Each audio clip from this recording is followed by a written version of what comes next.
दोस्तों, सही कहा गया है कि इस दुनिया में जो भी आया है अकेले ही आया है और अकेले ही उसको जाना है। इंसान गरीब अपने कर्मों से होता है। अगर इंसान मेहनत सही तरीक़ा से करे तो वह अपनी गरीबी को बिल्कुल ही मिटा सकता है। लेकिन कुछ लोग हैं जो लड़ते हैं और कुछ लोग हैं कि गरीबी में पूरा जीवन ही बिता देते हैं। हम सब लोगों को एक ही जीवन मिलता है और हम लोगों को इसका सही से उपयोग करना चाहिए।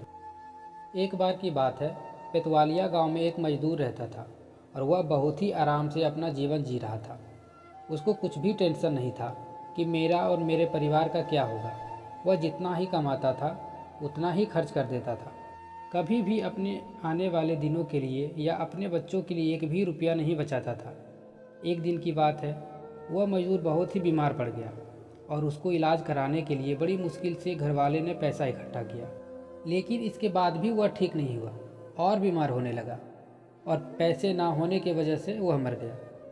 वह तो इस दुनिया से चला गया और अपने बीवी और 2 बच्चों को भी छोड़कर चला गया। उसके मरने के बाद कुछ लोगों ने कुछ दिन तक उसके परिवार को खाना दिया, लेकिन जब सब लोगों ने देखा, उसकी पत्नी तो आराम से मांगकर खा लेती थी और कुछ काम भी नहीं करती थी। बहुत बड़ी आलसी भी थी, कुछ काम नहीं करना चाहती थी। एक दिन की बात है, जब सब लोगों ने खाना देना बंद कर दिया तो उसका बेटा बीमार पड़ गया और खूब बीमार हो गया। अपने भाई को बीमार देख छोटी बेटी ने कहा, माँ, भाई कब मरेगा? उसकी यह बात सुनकर उसकी माँ चौंक गई और बोली, तुमने ऐसा क्यों बोला? फिर लड़की ने बोला, भाई जब मरेगा तो सब लोग हमको फिर से खाना देंगे और हम भूखे भी नहीं रहेंगे।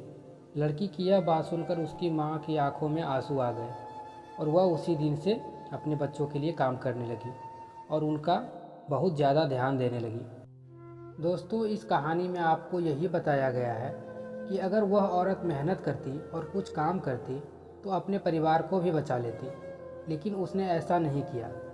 बाद में उसको समझ में आया और उसने बहुत ही कठिन मेहनत करना शुरू कर दिया और अपने बच्चों को एक बेहतर ज़िंदगी दिया। कभी कभी गरीबी इंसान को तोड़ देती है। हम सब लोगों को किसी की मुसीबत पर हंसना नहीं चाहिए, बल्कि उसका सहयोग करना चाहिए। अगर यह कहानी आपको अच्छी लगी हो तो लाइक, कमेंट और शेयर करें। अगर चैनल पर नए हैं तो सब्सक्राइब ज़रूर कीजिएगा।